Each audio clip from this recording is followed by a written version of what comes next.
อ้ายขอถามเดเมื่อก่อนน้องเคยลิ้น FT แต่ว่าก็ลิ้นดุดแล้วเดี๋ยวนี้จะลิ้นอีกแต่บ่ฮู้ว่า FT กับ BX อันใดปลอดภัยที่ได้ยินเห็นข่าวมันมีหลายเรื่องที่ค้างคาใจบอกน้องแดคือทรงนี้ FT มัน maintenance ไปแล้วเนาะก็คือลิ้นบ่ได้แต่ว่าเติมถอนได้ปกตินะทุกคนนะเดี๋ยวเขาจะยกตัวอย่างกันอัน BX ก็แล้วกันเนาะ FT กับ BX มันมีความคล้ายคลึงกันเลยเนาะแทบสิบ่ต่างหยังกันหลายอะนะเนาะแต่ว่าความปลอดภัยอย่างต่างๆอะนะค่อยว่าความปลอดภัยว่ะคันเฮาบ่มั่นใจกับมันเฮาก็บ่จำเป็นต้องเสี่ยงขนาดนั้นก็ได้สมมุติว่าเฮาอยากลิ้นตอนนี้เฮาก็เติมเงินมาเฮาลิ้นได้แล้วก็ถอนเงินไปเพราะว่าการเติมถอนอยู่ในเว็บพวกนี้มันบ่ได้ดุลทุกคนถอนไปเว็บไซต์ตัวอื่นบ่ฮอด1นาทีก็ได้แล้วเนาะดังนั้นเฮาต้องรักษาความเสี่ยงตัวนี้ไว้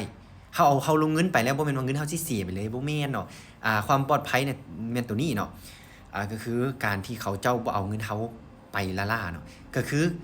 เฮาเอาเงินปาไว้แหละเขาเจ้าบ่เอาเงินเฮาออกไปโดยที่ว่าเฮาบ่เฮ็ดหยังหันน่ะเนาะแล้วการที่ได้เสียต่างหากอีกเรื่องนึงเนาะการที่ได้เสียเนี่ยมันขึ้นกับหลายปัจจัยเนาะบ่ว่าจะเป็นปัจจัยทางด้านการวิเคราะห์กราฟของเขาจะมีการเทคนิควิเคราะห์กราฟแนวใดเนาะปัจจัยที่สองปัจจัยเรื่องการเดินเงินของเขาจะมีการวิธีการเดินเงินแนวใดบางคนเดินเงินชนะ5ไม้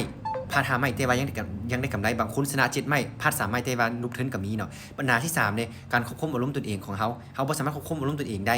สุดท้ายเขาก็เสียคือกันเอาอินไปไม่สุดท้ายแล้วว่าอันที่4ระเบียบวินัยดังที่ค่อยว่ามาทั้ง3อย่างนี้มันต้องมีระเบียบวินัยหมดเนาะบ่ว่าจะเป็นการเดินเงินบ่ว่าจะเป็นการควบคุมอารมณ์ตนเองอย่างต่างๆเวลาได้แล้วเขาต้องหยุดเวลาเสียแล้วเขาต้องเซาอย่างต่างๆนี่เนาะคันเฮาบ่มีระเบียบวินัยมันก็หมดความโลภของคุณเฮานะทุกคนนะมันทุกคนล้วนแต่มีความโลภทางนั้นเนาะความโลภนะทุกคนมันต้องมีอยู่แล้วเพราะว่าการที่มันได้ง่ายเสียง่ายแบบนี้อีกมันแฮงมีความโลภเนาะเปรียบเสมือนเหรียญ2ด้านเจ้าเลือกด้านที่ถึกเจ้าก็ได้เจ้าเลือกด้านที่ผิดเจ้าก็เจ๊งเลยตัวนี้นะบางทีเจ้าไปขายให้ขายหน้าเจ้ามาได้เงินมา100 ล้านเจ้ามาเอาอินเจ้าอาจจะได้95 ล้านไปเลยไปซื้อนาคืนได้กำไร95 ล้านแล้วบางทีเจ้าอาจจะหมดโตไปเลย50-50นะทุกคนเนาะบ่ขึ้นไผออกไผการที่50-50แบบนี้ความเสี่ยงมันก็หลายเนาะคันเจ้าบ่ยอมรับความเสี่ยงมันเจ้าก็บ่ต้องริดคันเจ้ายอมรับความเสี่ยงมันอยากเสี่ยงอยากอย่างมันเจ้าต้องคิดดีๆว่าเฮ้ยการที่กูจะเอาเงินไปลงนี่นะเอ่อ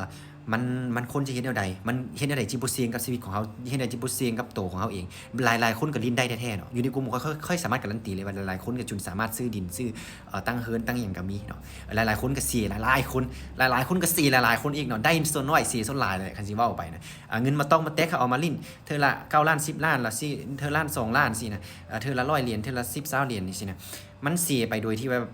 แบบบ่ฮู้ตัวด้วยความโลภของเขาบางทีมื้อนี้ได้มื้ออื่นเสียเป็นหมดวับก็มีมื้อนี้ได้10เหรียญมื้ออื่นเสียไป100เหรียญสินะดังนั้นการ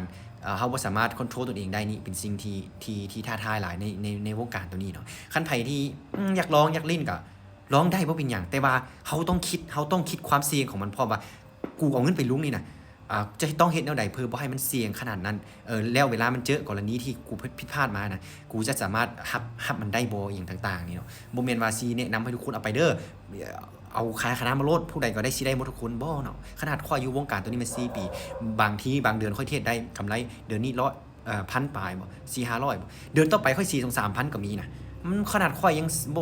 บ่แน่ใจตนเองเลยข้อยพาเทศทุกมื้อทุกคนอยู่ในกลุ่มเป็นสมาชิกเป็นพันๆคนเป็นร้อยๆคนเบิ่งค่อยเทศซุมื้อค่อยก็ยังพลาด